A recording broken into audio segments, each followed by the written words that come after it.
what's going on, guys? Welcome to Recon Angling Live on March 30th, 2022. We're joined live tonight with Ron Lowry, owner and guide at Lowry's Outdoor Adventure. Can't talk tonight, Ron. Sorry. But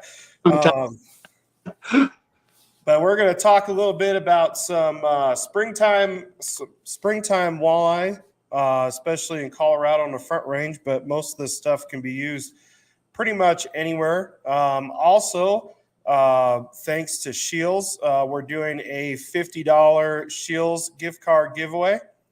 So all you need to do is like, comment, and share. So comment on the live feed, like, and share the live feed to be automatically entered to win that, and we will announce the winner of that after the show tonight. So we'll go back through and make sure everybody has entered appropriately. So we'll get that going. So shout out to Bo, Dennis, DH, and Danny. What's going on, guys? Some cool stuff to talk about. Ron just got back from Scheels down in Colorado Springs. And what were we doing down there, Ron? Oh, man, it was a busy day. So we had, obviously a photo shoot down there, just kind of gearing up. And really, ultimately, we were wanting to get ready for our Outdoor Expo. And we have two events going April 9th and 10th. April 9th is up there at the Johnstown site. And then the April 10th is Colorado Springs. So on the Colorado Springs one, I'll be both Scheels actually answering questions. Come down. It's great. We're going to have major vendors there. There's going to be a lot of discounts on products. So keep that in mind. It's a good time to do shopping. And then at 1:00 on Saturday, I'll be doing a seminar down at the Scheels Colorado Springs store. And that'll be open water fishing. It's a little bit broad because I, for one, consider open water fishing, as we've been on lockdown here in the Denver metro. That doesn't exclude you from fishing right now. So, which we'll get into here in the discussion, and that's covering some shore fishing. Perfect. Yeah.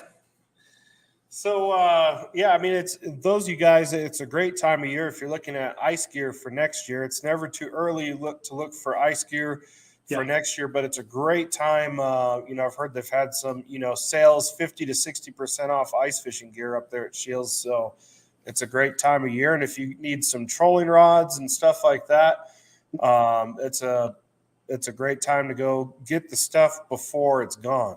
Absolutely. And like anything, I think all of us in the industry know it's been pretty volatile, and getting some of that product into these stores has been tough. So, I know Scheels has really done a good job of getting stored with plenty of tackle, and especially a lot of the stuff that you're going to be needing here in the next about month and a half. So plenty. And then also getting ready, like you said, for next ice season. So discounted stuff. So it's good time. Bo wants to know, what time is the open water seminar? Yeah, open water seminar is 1:00 on Saturday the 10th, which unfortunately for Bo, he and Scott had better be putting like 9-pounders and making sure they try to take out the competition in that Colorado Walleye Trail event that's happening at Cherry Creek. That's their icebreaker. So really in that, I don't get to fish it this year. Unfortunately, I got, responsibilities with the companies that I partner with and am sponsored by, which is absolutely awesome, but it'll be a fun event for sure. Hopefully those guys will just about have enough time to pre-fish, so they might be able to figure some things out. Yeah. And there's a bunch of tournaments coming up too with those, right? Absolutely. Yeah. I'm hoping right now I am signed up and registered for specifically the Wyoming Walleye Stampede as a circuit that I like fishing primarily because, I go out there, to basically it's hero or zero there. I'm really trying to capitalize on winning some of those events. And doesn't always mean that by winning that by trying to win, that you're always going to have the fish cooperate. So it does get a little bit difficult on that. But I am signed up. I've got a few health issues that I'm still working through. So I need to make sure, just all of those things are in order also for me to get up there as well. But currently I am signed up for the Wyoming Walleye Stampede. I'm looking forward to it. Nice. When's Boise? Boysen, that's a really tough question that I can't remember off the top of my head. And I want to say probably about the end of May, I would think, right? June? I think, or June. I believe it's June. Yeah. Apologize. But anybody through Facebook, you can go to Wyoming Walleye Stampede on Facebook, or you can actually go to the website as well and get the tournament schedule. I apologize. I don't totally remember it off the top of my head right now, but it's a fun event. I got 2 at Glendo. The first 2 are at Glendo, and then that next one we're bumping up north and going to some of those lakes, and all those lakes up there. Pathfinder, Boysen, Seminole, man, I'll tell you what, some phenomenal, just super cool fisheries, and really enjoy them. Perfect. Well, let's dive into, what a lot of people are experiencing, and I've seen some pictures on Facebook already, is most of the boat ramps are still closed, but it looks like here in Friday will be the opening of the floodgates for the Denver metro area anyway. And it will be. I know that from what I've seen and kind of heard, there's been a lot of guys calling and trying to get them to open early. We have had ice off for a little while. And, as me as a guide, I mean, I'm like anybody, especially in tournament fishing. I definitely don't want to be off the water. But as a guide, it definitely is been a crippling, March, which is typically for me, you go back historically, as you and I have talked before, and definitely with the number of trophy walleyes that I've caught over the great number of years, it's a time frame that I really capitalize on introducing that type of tactic to people, and it's fun to do that. So it's starting pretty late is definitely putting us people that do this for a living full time a little bit behind the 8 ball, which is a curveball we all have had to deal with. Now, with that being said, it's not that I haven't been busy. I subcontract out with Crowley Marine, and so I have been really busy down there as well. So. Yeah. So, for people that are looking at getting an ice off walleye, what would be some recommendations? We can. Yeah, let's dive into that, because this is the best time where I think everybody goes out there and they stare. I see these people on the shore and they stare at me in this beautiful Ranger boat powered by Mercury.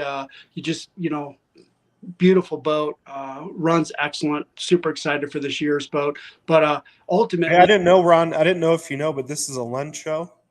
Oh, I'm just teasing you.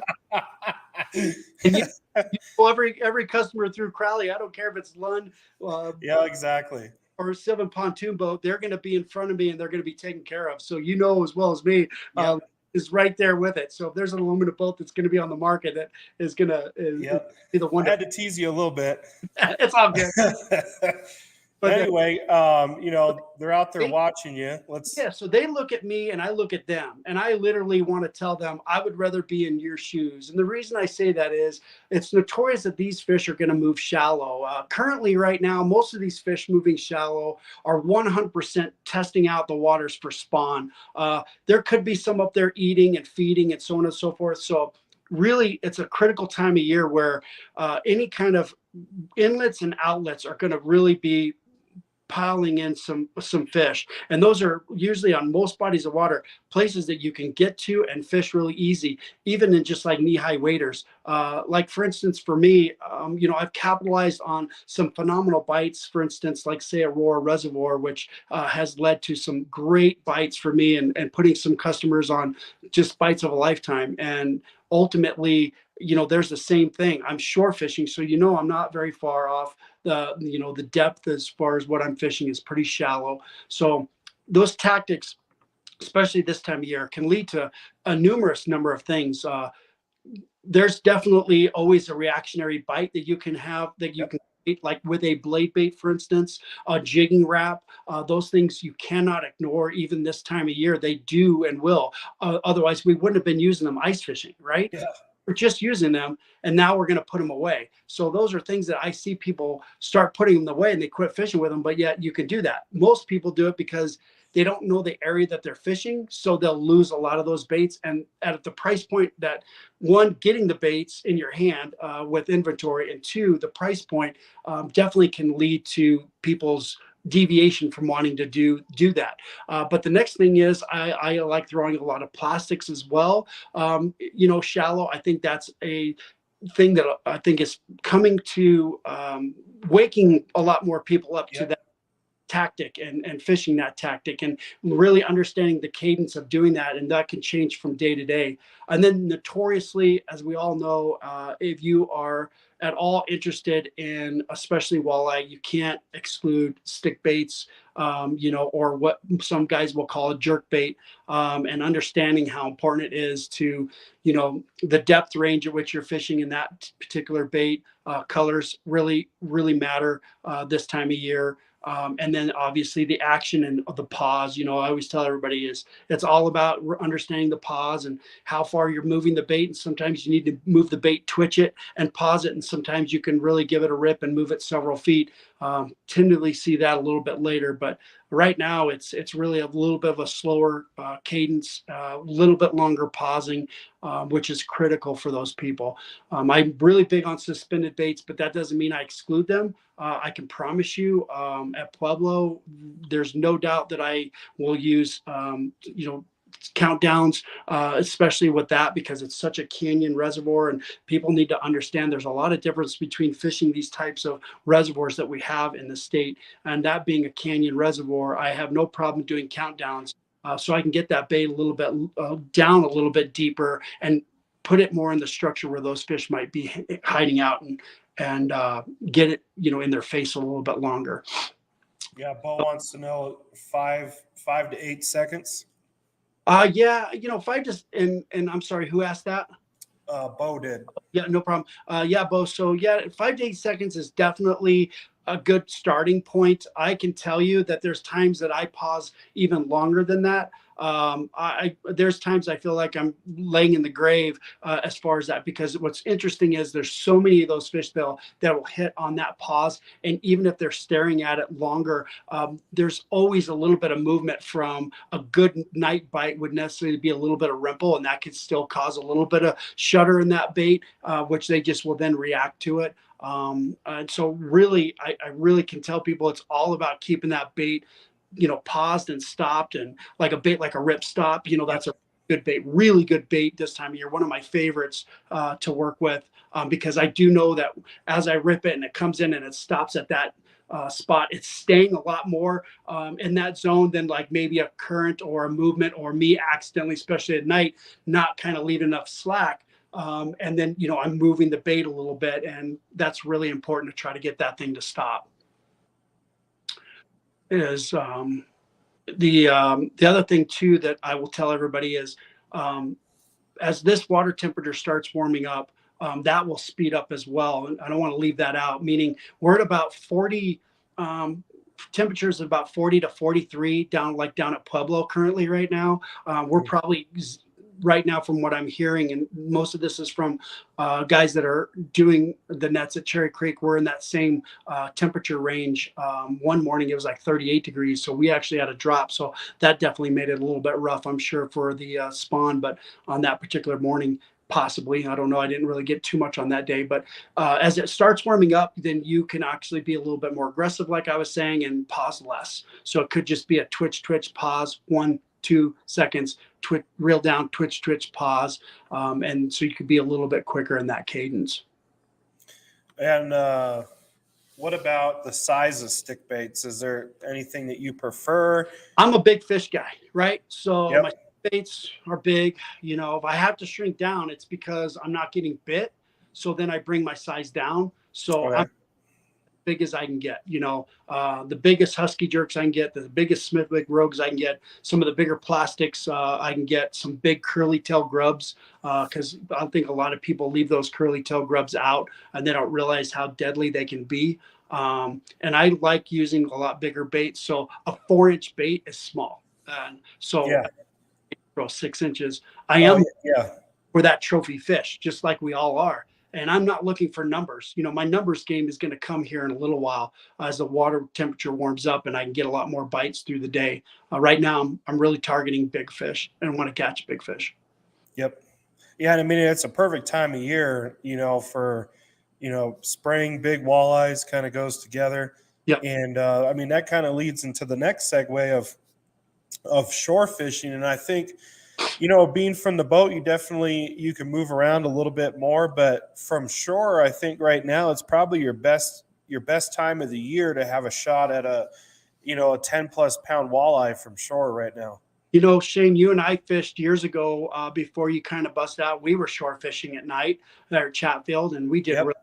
really, so it's all kind of being at the right place at the right time and understanding inlets, outlets, and really dams right now are critical. But our dams typically tend to be closed off on some of these reservoirs because of the spawn until they're done and they release the ability to fish it. But so some places you can fish dams, some places you can't. It's just where the regulations are. I'm hearing different rumors that they're going to allow, because they didn't net at Chatfield, that they're going to allow fishing to be on the dam. Like I told to most of my customers, I'll fish the dam a little bit later. I don't mind fishing it early because tendency Yeah. early the males, and it's typically not very big fish. It's just a lot of little small males, and it just makes for a fun night. But there's other places at Chatfield. There's no Massey Draw has good fish. Yep. Eagle Point has fish on it. The Handicap Pier has fish on it. Looney, well, we call it Looney, but Marina Point has fish on it. So there's plenty of places that you could go that will have those fish accessible to you, and doing that. So, but like I said, you and I've done it years ago where Yep. we were fishing, and again, we capitalized on that. Yeah, I mean, and shore fishing is kind of what you put into it too. It's usually pretty grindy, and then you have that power hour Hmm. where the fish come alive, and it's just it makes that grind and fishing all night worth it. But we were talking with Matt last week, and how many times you're out fishing and time flies by, and it's the same thing at night. I don't know how many times I've been out there fishing at night, and Hmm. next thing you know, it's like 1 or 2 o'clock in the morning. You're like, holy cow.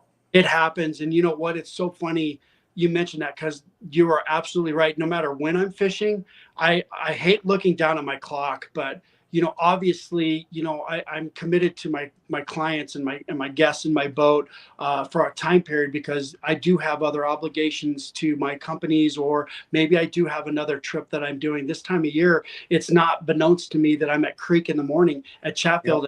I mean, that happens a lot in this time of year for me. So I'm burning at both ends, and intermixed with my commitment to Crowley Marine that I offer for them and the customers that purchase boats through Crowley Marine. But at the end of the day, it's goes by so quick. I mean, so Oh quick. yeah. I can't believe how many times I'm on the water and it's 11 o'clock and I'm like, I just got started. Um, Yep.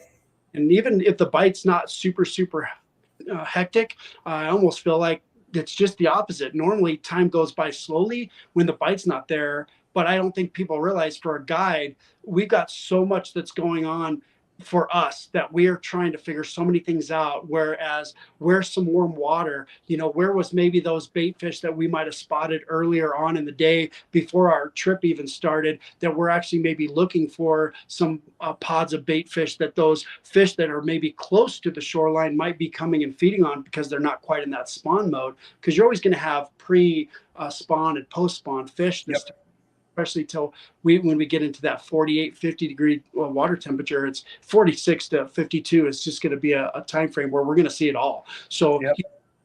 moving out a little bit away from shoreline, because as you've many times done yourself, you've got baits and maybe boards on the shallow side, and everything's coming on the deep side, and you're like, that's deep side and suspended.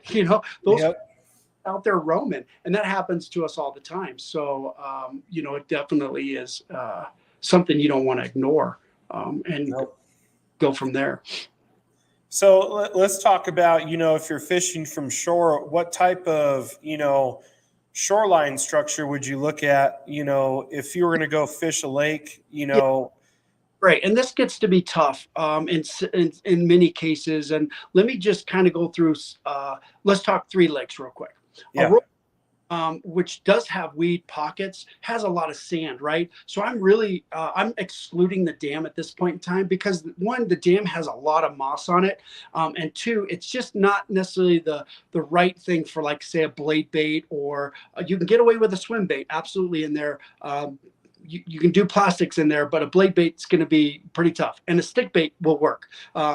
But if I want to work all different columns, if I've got either three rods rigged up or I have one rod and three baits and I'm considering that active, a tractor, which would be like a blade bait or even kind of a searching bait like a jigging wrap. Because a lot of times I can cover a lot more ground with a jigging wrap. And if I get bit or nicked, then I'm like, okay, cool. Let me flip over to a blade bait because they are definitely feeding on the bottom. So because it's a lot more sand, I have a lot more diversity. Let's jump to like a Pueblo reservoir, right? A Pueblo reservoir, not only do I have a massive amount of rock structure, but I have that buck brush that's in there that can make it really difficult. Hence the fact where that was really, to me, a place where I really tried honing in years ago on a plastic bite because it got really expensive in areas that I wanted to fish with a stick bait because I was getting hung up a lot or a jerk. Yeah. It's a spinning jerk bait or stick bait. So I really got hung up quite a bit. And I was losing quite a bit of money where I'm like, hey, I break off a jig and a plastic, I'm losing, kind of call it pennies on the dollar versus Yeah. a bait like that. So there, I'm really doing it. And I understand that there's places where I may not be able to touch bottom very often, but I might just be able to slow roll it back, a slow roll with twitching and with Yep. my, I almost don't even go pause or twitch or anything. I'm just constant and it's like I'm just shaking my hand, constantly shaking, constantly shaking. It's a really good tactic to do. I'm sure some of us even watched head to head. I'll give you a good little impromptu and some a tip for those of us. And I usually don't like giving too many of those out, right? As I'm a guy, Right. people say I actually love giving people information. I want to know they're catching fish. But if you're watching some of that head to head, you had one of those guys that was actually doing a plastics bite where he was getting his reel and boom, really fast, just pausing, Oh, yep. pausing, boom, really fast, pausing. And I've been hammering fish, Yep. with that. So do not exclude everything under the moon as far as your cadence. You can't Yeah, go. and that's a good retrieve with soft plastics, hair jigs. Yep, My buddy Mark up in Wisconsin showed me that when I was up there a couple of years ago, and that's just kind of like something just kind of darting along the bottom and then going back down. sure. It's really effective, and not only for walleye. I mean, that works really good for trout in the river, bass. Yeah. Yep. So Yeah, I mean that's really cool little thing, and we picked it up, and I know notoriously guys say, "Oh, well, that's really more of a river presentation." I'm doing it on open water right now. I mean, yeah, I haven't been posting a lot of pictures right now because I've been trying to create a collage and doing some stuff purposely. But the fish I've been catching, I've been doing these tactics and catching fish, especially in some of the videos that I've been kind of doing for myself to put out here in the future. I mean, if I'm catching fish, hey, look, if a guide is catching fish, the fish might be biting, right? As they right, yeah, right. I think people think we catch more fish than everybody. I'm like, really? Because I haven't touched a rod in 2 weeks because I've been putting you guys on the fish. Yeah. Yeah, I So mean, there's a lot of back end work that goes, that I always tell people, because you probably hear it a lot, and it's like, oh, you guys, you have the dream job, and yeah, while it is a dream job, there's a lot of work and back work that goes into it, but not only that, most of the time, the best part of being a guide and the easiest part of being the guide most of the time is when you're on the water with clients, because yeah, all of your homework, right, that I never thought I'd ever have to do homework, and I always in high school hated doing homework. And you and me both. Mm-hmm. as a guide, I mean, we're always doing homework in one way or another, and even not as a guide, but just successful fishermen in general are always doing their homework, keeping track of water temperatures and fish movements and stuff like that. It's never ending. So the guys that you see that are constantly catching fish, like just take a second and be like, okay, what are they doing to always be on the fish? Like there's a lot of work that goes into it. There's a lot of hours of not catching fish. just like these guys that do fishing shows and stuff. There's, you watch these guys, you watch a 5-minute YouTube video, and they're crushing fish, right? But what you don't see in the background is, 4 days. yeah, Yeah. they're filming for a day or two. Yeah. But let's see. We got some questions here. So DH wants to know, bright colors or natural colors. Yeah. And I think that would tie into, the time of the day. For me, Yeah. I would say, if you're fishing at night, you want to use darker colors so you have a silhouette. That's just me. But clown has always worked really good. So that would be the exact opposite as well. But that works more so on, when you have more light in the air with a full moon, or just, fishing lakes in the city where you have that man-made light that's around there. Yep, nothing's going to go wrong with your shad style, like what we call natural colors. Your blues, your silvers, your blues and whites, your blacks and chromes, blacks and whites. Those are should never not be in your arsenal, because on days where you do have some of that ambient light, whether that be through that moon or the city, those can really hone in and be a lot more of a natural look to it. As you start changing and getting overcast, and then you start getting into like a completely cast over, you definitely want to learn to change up and do stuff. Use stuff that definitely is high contrasting colors are very critical. Colors or baits that are broke up. I tend to like using those baits that are broke up, like let's say a fire tiger pattern, right? A perch. Yep. Or pattern. A little bit later as the water warms up, just a tad, I tend to do a little bit better. But yet, last 2 years, I'm putting them out right away and I'm catching fish. So it's really kind of like I shot myself in the foot. So ultimately, at the end of the day, you want to focus and concentrate on whatever forage is going to be in that body of water that you're fishing, i.e. let's talk about Aurora again. There's a lot more perch that those walleye are going to be targeting. Yep.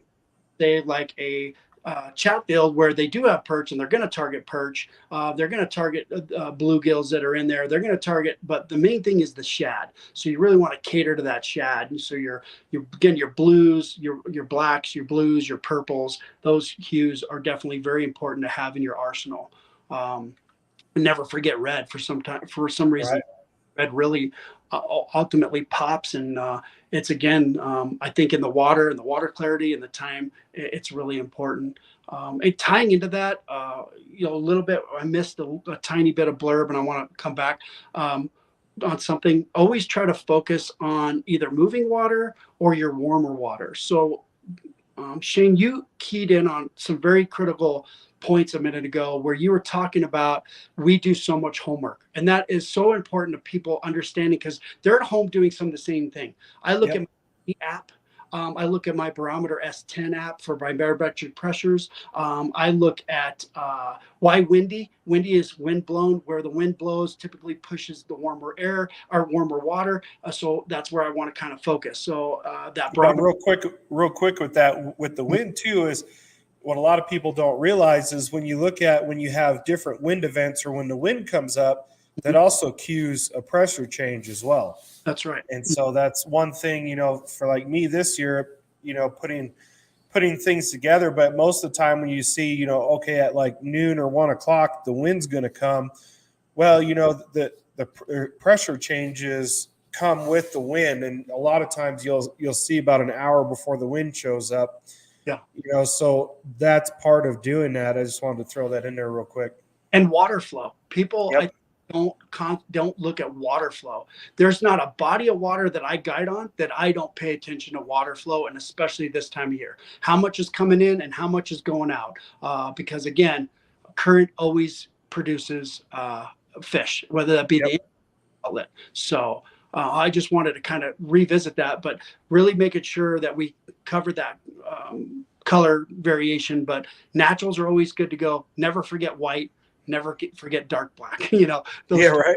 Yeah, those two things, those two colors are never not in my arsenal of tactics to put out as far as lures. But really pay attention to, in my seminars when I give, a lot of times I'll break down so much of like not just my speed of this time of year, some of it's open water trolling, but also I'll break down when I'm using like I said, natural colors when I'm using and breaking down the high contrasting colors. And that really gives people a little bit more insight to like, what am I doing? But never forget your natural colors. Make sure you have your high contrasting and always pay attention to what's over your head. If it's a new moon or a full moon and what's happening. Yep. And another question, Bo wanted to know if we prefer night or early morning right now. Yeah, so that's a great question, Bo. Anytime I can fish. Right? Question, Bo, is anytime I can fish. Technically, I want to fish, right? So, but if I want to get my best success rate right now, I would probably be starting fishing technically about at the earliest 9:30 at night would be Yep. the I would go out, and then depending on where the body of water is, there's, obviously we're really busy now. Our lakes are really busy. I can promise you, I can go to these bodies of water, and especially like Chatfield, and there's lights everywhere around the lake. There's Oh, lights, yeah. inlet, outlet, both. So there's a lot of people fishing right now. So there's times where I may not even go out till midnight and fish that, maybe midnight to morning time or whatever, just so I can avoid the pressure of the people. Keep in mind, if you are shore fishing and you're doing some of that, so much of that depends on what we see when the walleye peak and come in and when they leave. And you can never ever tell me that there's a Bible that they're always going to come in at the same time. Oh, That, yeah.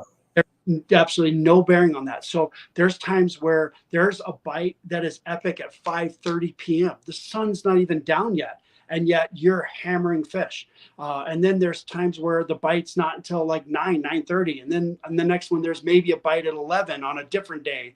Then the very next day, let's reword that. The very next day, you may not get a bite till 11, and then there's times where you may not get a bite till 1 because those fish. They know more than us of what's going on in the body of water that they're living and breathing in, and they've got a couple things in mind. Typically this time of year, they still are kind of eating, but right now they got main thing is they need to reproduce, and that Yep. wanting to go in there and check the right conditions for them to do what they need to do. I think he said Pueblo. Well, I mean, Pueblo, there's so much that you can fish from the shore. Typically, in the spring, that I is really good. Yeah, absolutely. I can tell you when Pueblo is in a higher water pool, I tell you it's epic. There's no reason you can't do what I do. You should have a bicycle, and you should have rods and a backpack, and you can cover so much more water and never see a human.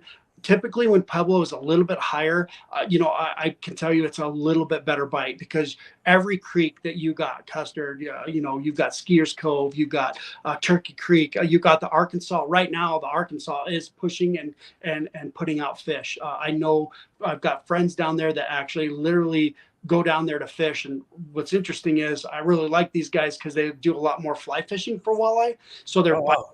many, but they get them. And I really like that because years ago, I really honed in on that. And I did a little bit of it because I had that influx of people that really were interested in that. And it was so fun and amazing. A few things that you learn by your presentation and how you set up your actual rig fly fishing to produce a lot more bites. But with that being said, they are catching them. So they're already moving up. So that river system is going to be producing. And that is not Yeah.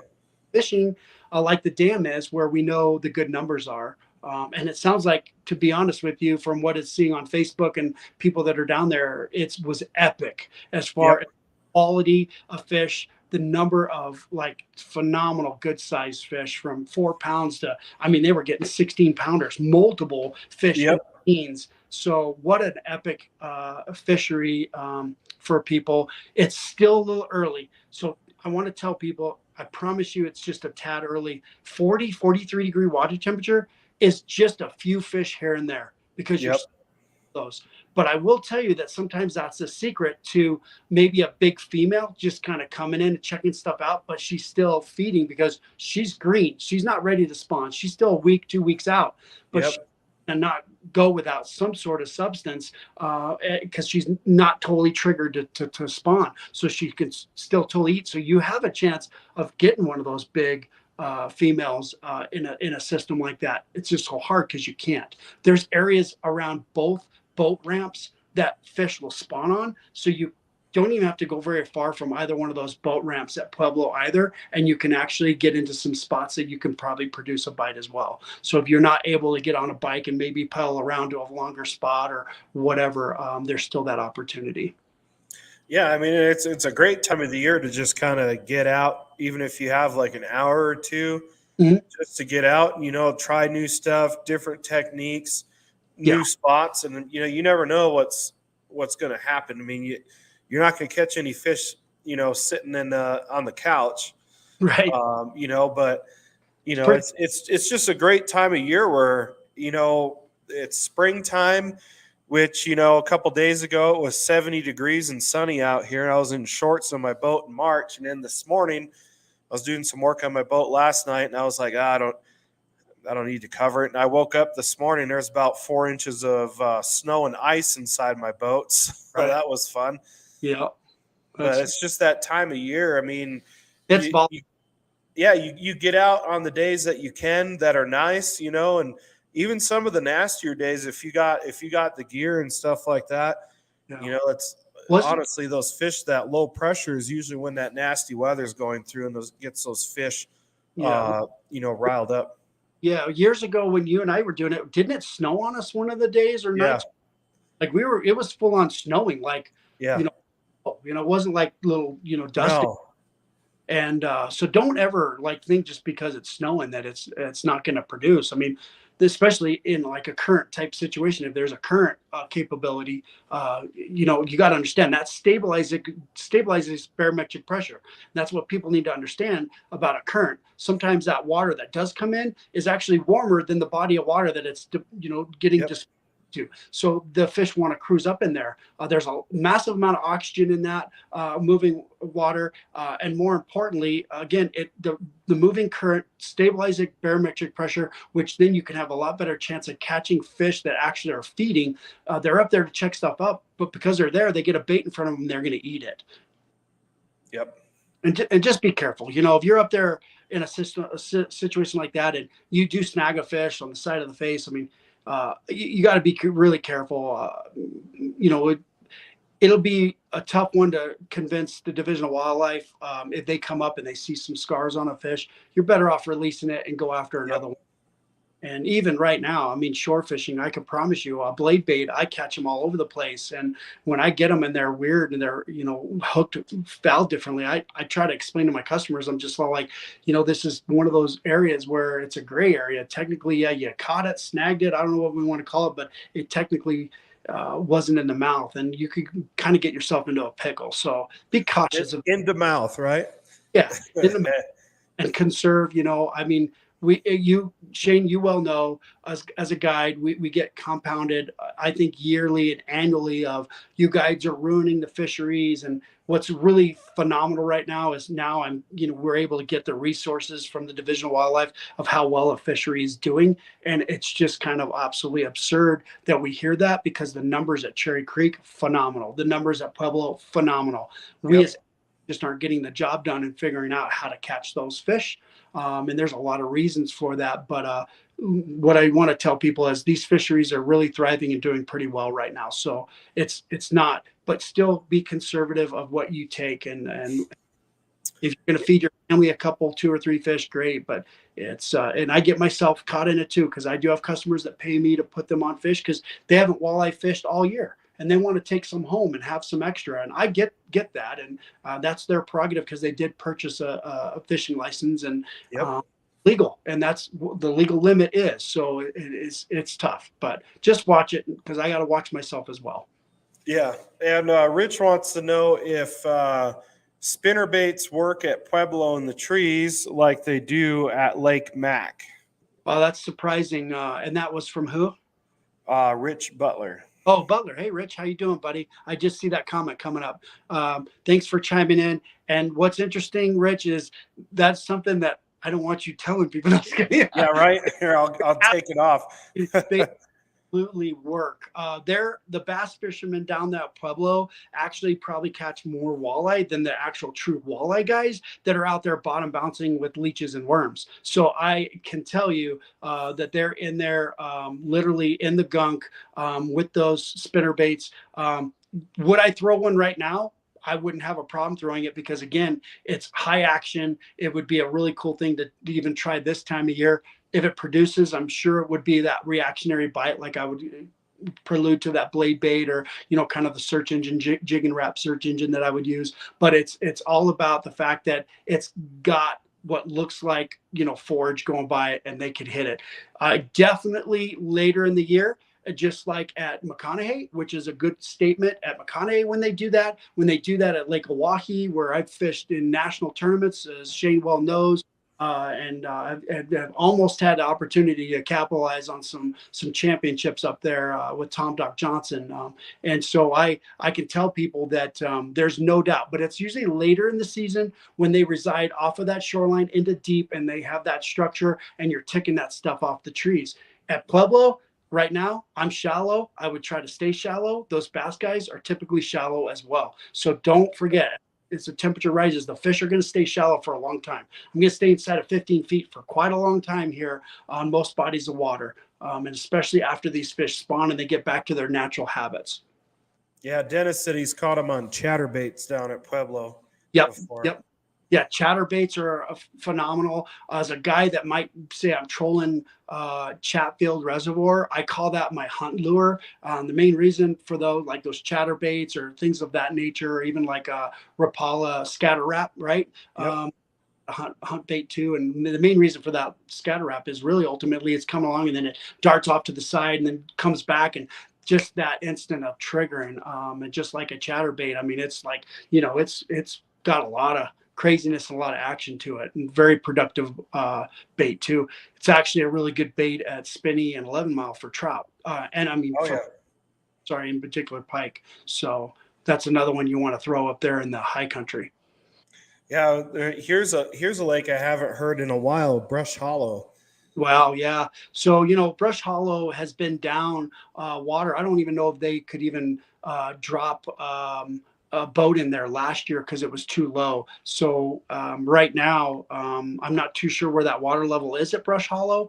But that's another fishery that it was, for the local guys down there, it was a little bit of a gem, kind of up some years ago, unfortunately, but the water fluctuation is so bad. And there it goes again, where, the volatility of, guys getting upset because a lake got found out or a bite got found out. And then all of a sudden the lake drops so bad that we lose fish, or we have a kill year, or just it's too devastating, of what happens to these high fluctuating reservoirs that we have here in the state. It's really detrimental, and it's really disappointing that we have to fight that, but that's just the way they're built for irrigation, and we just get the pleasure to fish on them. So yeah, it reminds you of another lake that started with a B that hasn't been around for a while that used to be a wonderful place to fish.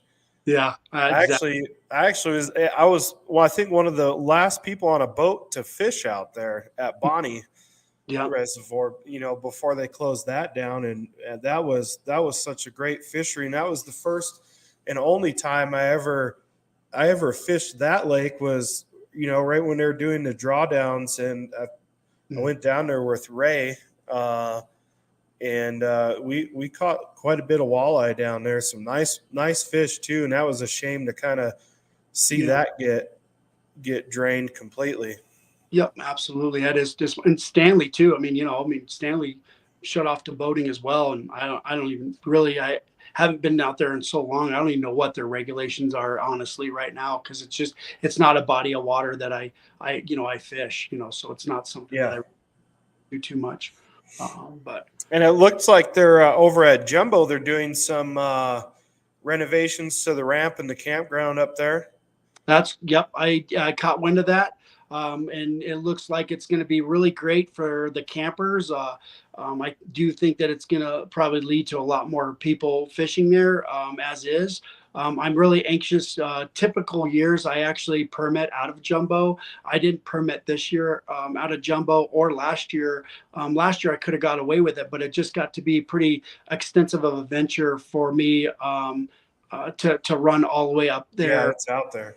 Yeah, for a day. I'll go up there and fun fish, but just the distance and where everything's at and the price of everything just didn't do it. But as I tell everybody, part of the reason why I kind of pulled back a little bit is, jumbo's got a lot of pressure and a lot of notoriety. It's always kind of been fished fairly heavily, a lot from that, Northeast Nebraska kind of group, a little bit of Kansas guys on occasion, and then some of those guys that reside up in there. But once it kind of started getting probably more publicized, and guys doing YouTubes and video Yep.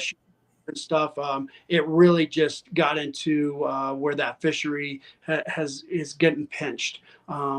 Other circumstances that have applied to for me is some information that I've been able to accumulate dealing with jumbo, and I just said I think it's too far. I'd rather stop in at North Sterling, Pruitt, or Jackson, which would be all producing fisheries for me that I don't have to go as far, which all those I guide on. So North Sterling, and I also have a guy that works through guiding through Tightline out. I'm not Tightline, I'm sorry.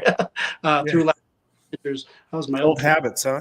yeah, right. But I have a guy that will work with me up there as well, guiding on those northeast bodies of water. But then I'll also go up there, and then Pruitt, and then Jackson, Bar Lake, and then the Denver metro area, and then Aurora.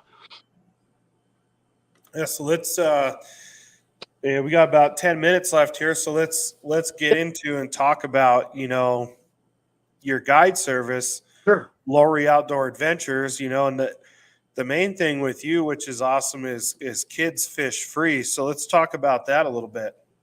So honestly, I really do. I consider myself, I am truly a professional fisherman, and I'm a guide. I'm a professional fisherman for several reasons. Integrated through Crowley Marine. Really, technically, we're called Crowley Boats now, but we're still going to say Crowley Marine because we do have that. But I'm the only guide and professional fisherman from multiple states around that actually does boat orientations with every owner of a boat. What I don't think people really understand is it's not just about what people get in a boat and learning how to do that, backing a trailer up, doing all the things that need to happen to get those people comfortable. And it's sometimes they're new to boating, so it takes a little while, and they aren't always perfect, But ultimately, I also concentrate with them on their electronics. I'm very, very versed in Lowrance, Humminbird, and Garmin. So those three leading companies right now, which are just putting out phenomenally good products, I'm right on top of it. I'm staying right up with the technology. We're highly educated out of Crowley with Lowrance. We are highly educated with Humminbird, and I'm forcing them to be highly educated with Garmin Right. with that, which is great. And that is really a big thing for me. So I'm really going to start trying to really push a little bit more on the fact that my goal is not just to be out there fishing with you. I really want to help train you and get you better with your electronics and boat control or whatever else needs to happen. But on top of that, yes, kids 18 and under, I am the only guide that promotes kids 18 under in my boat fish for free. So I have a parent that really wants to get a kid out of the house and away from the PlayStation, Wii box, whatever stuff's going on. I highly recommend it. I love having kids. I do know there's no doubt guides typically will tell you they prefer it because the kids are tough and they, make spill stuff and they break stuff and all that. But guess what? All ages do that. Okay. So I don't yeah. I do it. yeah, I see it and I'm in the middle at this, mid Yeah. So if I'm spilling and I've got chocolate chip cookie, chips on the floor or whatever else, and anything can be cleaned up, so it's not like a permanent stain or forever. So it's no big deal. And ultimately, at the end of the day, if these kids can come out and get introduced to fishing, by far, I'm a big proponent of that. So what lakes do you offer guided services Yeah. on then? Yep. So I'll recap again: North Sterling, Yep. Pruitt, Jackson, Bar Lake, Aurora Reservoir, Chatfield and Cherry Creek. And I believe John Martin too. I apologize. That's on my Okay. permit. Martin. They can get a hold of me, obviously through Facebook, Messenger. You can look at my website, Lowry Outdoor Adventures. My direct contact number is also available to people on those sites. 303-587-2245. It's my direct line, and you can call or text me at any point in time. It is getting busy, so people need to know. I wasn't really thinking that I was actually going to be guiding this year. The way the year kind of started off, health wise, and just crazy things. How little curveball can get thrown our Yeah. way. Health wise, coming around, definitely going to be pursuing it. I don't know that I'm going to guide every day, so I'm splitting a lot of my time just because there's a massive demand for customers and the boat attention that's needed through Crowley boats. And then I'll have a lot of that intermixing guiding, and then also working at Crowley Marine. Yeah, I've actually booked a couple trips. One of them, a gentleman bought a boat from Crawley, a new Lund with all the downriggers and everything. So he's coming out here Yep. and going to do a couple trips with me to get his stuff dialed in. Yeah. But definitely been seeing a lot more demand for guys, hopping on their boat and dialing in their electronics and stuff like that. So might have to do some type of on the water seminar too. I see a lot of guys in the Midwest will do it where they, you bring your own boat and you have the pro hop on your boat, dial everything in for you. And, that's a great thing. Yeah, absolutely. And speaking of that, you just popped in that word Lund again. What's up with that, man? You want to throw another? Hey, we're going to fight here in a minute. The battle of aluminum and glass. It's going to happen. Hopefully your listeners and watchers right now understand that, you just got added on to Crowley Boats pro staff through Lund and Mercury. And we're super excited to have you. We've been, Shane, you and I have been working on this for a long time. And I think and that if you don't have this direct tie to a dealership, I don't care how high up the elevator or ladder or skyscraper that you think somebody, if you're not tied in with a boat dealership and you don't have a good working relationship with them, you will never have the opportunity like has opened up for you. So it's going to be excellent. We're super excited to have you on board. I'm very thankful that I could help you achieve some of those goals because you've deserved them. You've worked really hard. You've been out there. You've been doing what you need to do and having your customers on some phenomenal bites, which is great. And, we got you with Lund. We have Austin Parr with Santa Fe Discount Tackle off Santa Fe.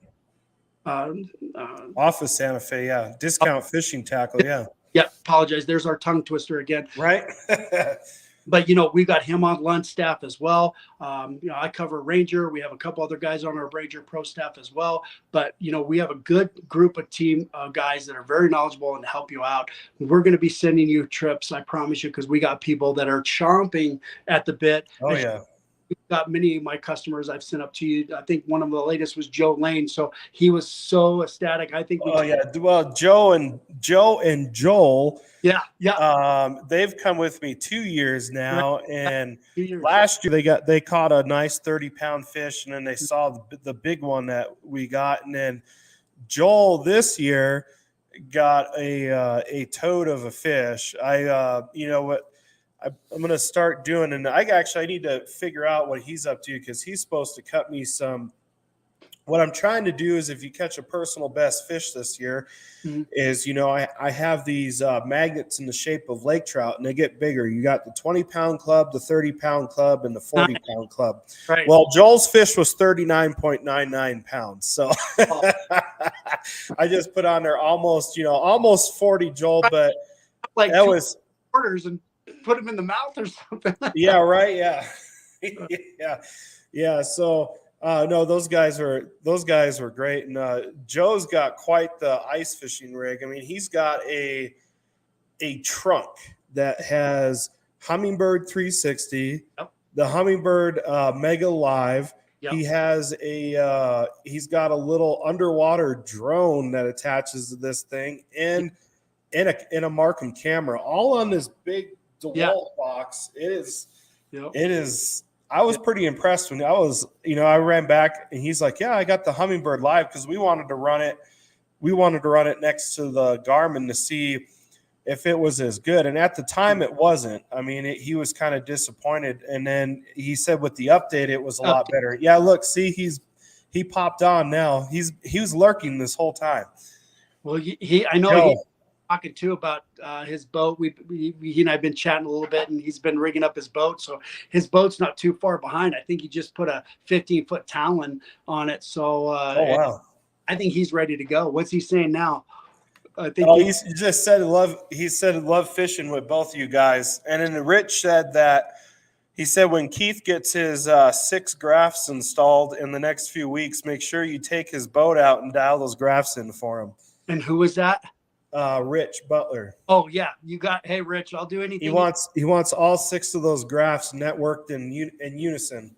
Yep. Yeah, you bet. That's part of what we have to do for you.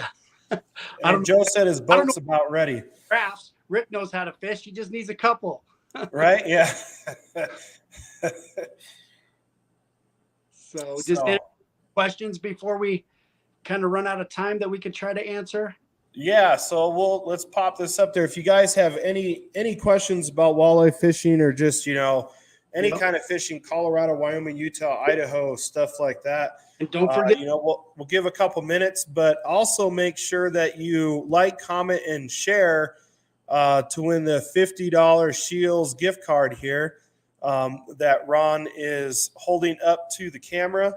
That's all you have to do is like, comment, and share the live feed while it is live. And then we're going to go and make sure you follow the rules and directions, and we're going to pick a winner from that. Hey, you're crazy. $50 can go a long ways right now. Yeah. It can get you like a half or a third of a rod. Yeah, exactly. I'm more about tackle. I got plenty of rods. Right. Joe wants you to talk about crappie fishing. Yeah, and who does? Joe does. Oh, Joe. So crappie fishing, basically, I think probably here in the next 2 to 3 weeks, that's really going to start popping. Again, you're going to have several situations. You have several bodies of water that have good crappies in it. Notoriously, matter of fact, Jumbo was one we mentioned earlier. It always had some crappie. Do not exclude the fact that there's great, phenomenal big crappie in Cherry Creek. Oh, yeah. We get those trolling out there. Lead core guys will be popping some of those. Surprisingly, Pruitt is a really good fishery for crappie that people kind of exclude a little bit. And then John Martin, by far, is favorite crappie fishing. And definitely looking forward to that. Looking at the weather, looking at water temps and stuff, it looks like it's going to be still a couple weeks before I even probably try to allude to jumping down there. But it's going to be fun. Pueblo, why am I doing this? I don't guide Pueblo, but Pueblo is a phenomenal crappie fishery too. You can't even exclude Pueblo. They've got some great crappie in there. Yeah, I mean, it's Pueblo's. You go back in the trees in Turkey Creek and just troll the smaller. I'm trying to think. I think they're just the smaller shad wraps. Yeah. Or the flicker minnows and just a shad color. The jointed ones work really good back there. Yeah. I'm big now because I've got Garmin Life Scope. So there you go.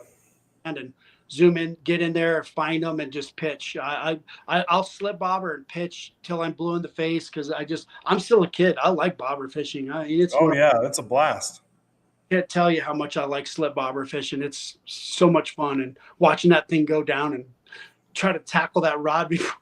Yeah. Before that crappie gets in the trees and weeds. But I'm super excited and looking forward to it. Matt wants to know, I'm guessing this is a question, but being a guide, the dream job is what he put. So I'm guessing he wants to know, is being a guide the dream job? Sure. I think, honestly, like you said earlier, Shane, everybody looks at us, oh, you got the dream job. And I think ultimately the younger generation I try to allude to, I get hit with a lot of younger kids saying, oh, I want to guide. And even some older guys that say it, I'm like, you know what? The older guy, it's going to be a lot easier for you if you've got some boat knowledge, probably because technically you might be a little bit more out of that prime time of your window of true income. Yep. And that's really important. I tell everybody, unless you're a trust fund kid or whatever, guiding is not a super lucrative job. And I think that is something people really need to hone in on, even though they might see us with these rigs. And even me, Shane, It costs money, right? you're going to get a boat. I'm going to get a boat. There's no much such thing as a free boat anymore. So when you do hear like, hey, a pro gets a free boat, it's really, really rare that you hear that. It's actually like this, shoot myself in the foot. There's no reason for a company to give a pro boat because you can't even, we're running out of boats, right? Yeah, exactly. Yep. To sell all that they have in stock. So what is that pro really offering that, distributor of boats or the selling of those boats? Not much, because it's not like they got to try to make a sale because those boats are going to be gone because just the fact of we have the shortage of inventory, right? But so it's really like a strange type of deal. But ultimately, if you really want to guide, put yourself in a position where you can do that. Know that you've got to be having the equipment needs. It's no more like, oh, I've got my jigging rod and my casting rod and like 4 trolling rods. I have 38 trolling rods. Yeah. My boat, no, but right now, as my boat is getting, geared up and ready to go, there at least is going to be 12 in there because notoriously at night something happens and one whole rod is shot for the night because I'm not going to sit there in the middle of the night and try to figure out what rat's nest I just created or whatever happened. So I just put that rod away and grab a brand new one and ready to go. So there'll be 12 minimum trolling rods in my rod locker in my Ranger this year. So ultimately at the end of the day, it is a dream job if you're passionate about what you do. And that's really how to define it. Somebody that was able to retire out of a career that was very successful at what I did, I really enjoyed it. I did my 10 years, I call it, in there. And I made really good money, much better money than I make guiding for a living.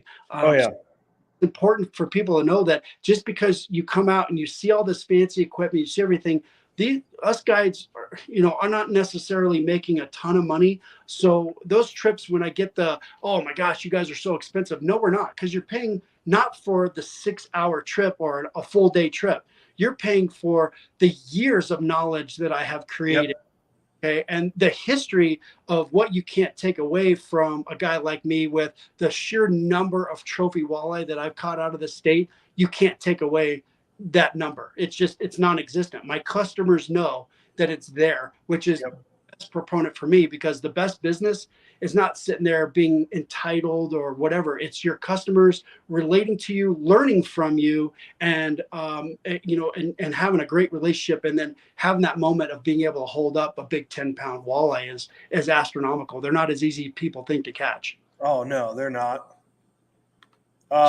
David wants to know, Reekers wants to know what is needed for a 10-year-old to come fish.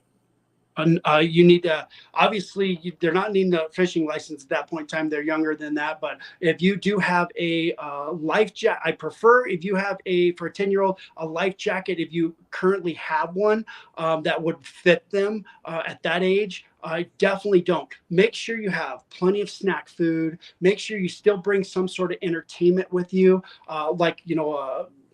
your iPhone, that they can maybe watch some little videos or whatever. A 10-year-old span is really narrow. I would ask also on a 10-year-old, and really, let me put it like almost 15 right now. I'm almost 50 and I have an attention span of a gnat. Right. Worse back then, but 15 and younger, making sure you have snacks, a fitted life jacket for a 10-year-old is good. But if not, I usually can find one at the reservoirs, that we can borrow. Some of mine can sometimes be a little bit too big, so there's a question on whether or not that's going to be a viable life jacket for them, because it's hard for me to carry all those ages. I have several, but I can't cover all ages. But snacks, proper clothing, some sort of entertainment still from there, and book at a time frame when the bite's the best. Late April, May, and June. Those are your 3 months: late April, end of April, May, and June. And that's where the bite really picks up, and we can have numbers so we can entertain that young angler at all levels. Perfect. Well, I think that's about it. Hey, what's going on, Ethan? Ethan's late, just checking in with everybody. But we're just at over an hour, so we're gonna go ahead and wrap it up. But guys, if you're still watching, there's still an opportunity to go on there, like, comment, share the feed to win a $50 gift card from Scheels, and that brought to you by Ron there. If you guys are in Colorado looking for a guide for, walleye, wiper, crappie, any of that stuff on those lakes, get a hold of Ron through Lowry Outdoor Adventures. I don't know why I'm struggling so much tonight to pronounce that, but I've seen people butcher it. It's a tough one. I always tell people, remember, it's like Lowry seasoning salt or there you go. For space. If you say Lowry seasoning salt, it's spelled L-O-W instead of L-A-W, but it's the same. And look, at the end of the day, you just remember, just go to the guy that's going to put you on the fish. Yep. There you go, Ron. All right, guys. Well, thanks for tuning in tonight. Thank you, Ron, for coming on the show. We're going to go ahead and this is the end of the show. We'll be back next week. So until then, tight lines, and we'll see you next time.